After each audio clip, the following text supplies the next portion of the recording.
Salam damai, shalom bagi kita yang bersama di dalam firman Tuhan renungan hari ini.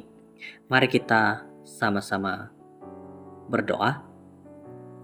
Tuhan di syurga, kami berdoa pada saat ini, berkati kami, lindungi kami, agar kami dapat memahami firman Tuhan dengan baik. Begitu juga kami mengetahui apa yang Tuhan ingin lakukan dalam hidup kami. Inilah kami serahkan dalam nama Yesus. Amin. Judul firman Tuhan pada hari ini adalah apabila anak-anak bergelut. Dalam Kejadian 25 dan ayat 22 dan 23. Namun demikian anak-anaknya bertolak-tolakan dalam kandungannya sehingga dia berkata, "Mengapakah hal ini berlaku kepadaku?" Lalu pergilah dia mencari petunjuk Tuhan. Firman Tuhan kepadanya, "Dua bangsa ada dalam kandunganmu, dan dua suku bangsa akan terpencar daripada rahimmu. Suku bangsa yang satu akan lebih kuat daripada yang lain, dan yang tua akan melayani yang muda." Ishak berumur 40 tahun ketika dia mengawini Ribkah, dan berumur 60 tahun ketika Esau dan Yakub dilahirkan. Menurut ukuran hari ini, dia sudah lanjut usia untuk perkawinan dan untuk keibubapaan.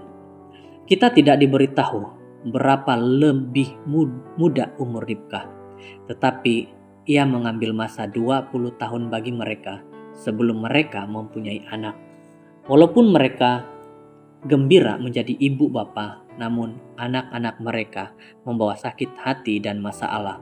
Malahan sebelum pun mereka dilahirkan, Ribkah bertanya kepada dirinya, "Mengapa hal ini berlaku kepadaku?" Anak-anak mereka mempunyai tabiat dan personality yang sangat berbeza. Yakub membuat tawar-menawar dengan Esau untuk haknya sebagai anak sulung dan kemudian menipu ayahnya, Ishak, untuk memberikan dia berkat yang adalah milik kepada anak sulung. Dia harus meninggalkan rumah dan kampung halamannya untuk melarikan diri daripada kemarahan abangnya. Dan setakat yang kita tahu, dia tidak pernah melihat ibunya selepas itu. Bagi Ishak, keibubapaan adalah tidak mudah, sebagaimana ia tidak mudah bagi ibu bapa pada hari ini. Walaupun ini tidak memberi penghiburan, tetapi adalah membantu untuk mengetahui bahwa kita tidak unik dalam pergelutan keibubapaan kita.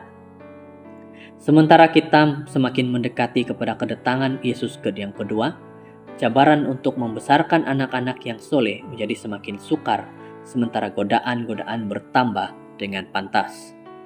Harapan kita terletak pada Tuhan yang sama, yang telah membantu Abraham dan Sarah, Ishak dan Ribkah, dan Yakub serta Rahel. Tuhan dan Bapa yang sama yang telah membantu Maria dan Yusuf. Tuhan yang sama yang telah membantu James dan Ellen White. Tuhan yang sama yang telah membantu ibu bapa kita. Walaupun sukar dan mencabar tugas keibubapaan itu, dan kadang-kadang sangat menyakitkan, namun kita tidak ditinggalkan oleh Bapa Surgawi kita. Dia tahu pergelutan kita. Dia memahami kesakitan kita. Dia membantu kita, dan dia memberkati kita serta anak-anak kita. Bapa yang pengasih, alangkah banyaknya kesakitan dan kelukaan hati yang kami sendiri telah lakukan kepadamu.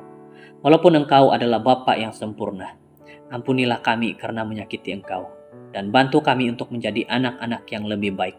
Dan sekarang, bahwa peranan telah bertukar di mana kami kini adalah ibu bapa.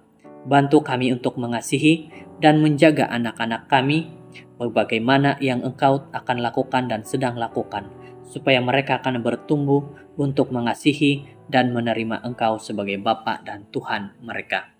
Saudara-saudara, di dalam kehidupan berkeluarga, anak-anak seringkali bergelut dalam banyak perkara.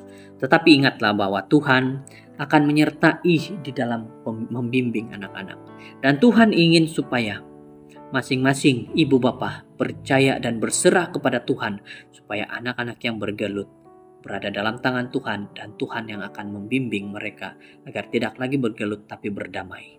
Semoga firman Tuhan hari ini menjadi firman yang membimbing kita sebagai ibu bapa. Kita berdoa. Tuhan kami di surga, Engkau yang membimbing kami, Engkau yang menjaga kami saat mendengar firman-Mu ini. Terima kasih Bapa. Inilah doa kami bersyukur berserah dalam nama Yesus. Amin.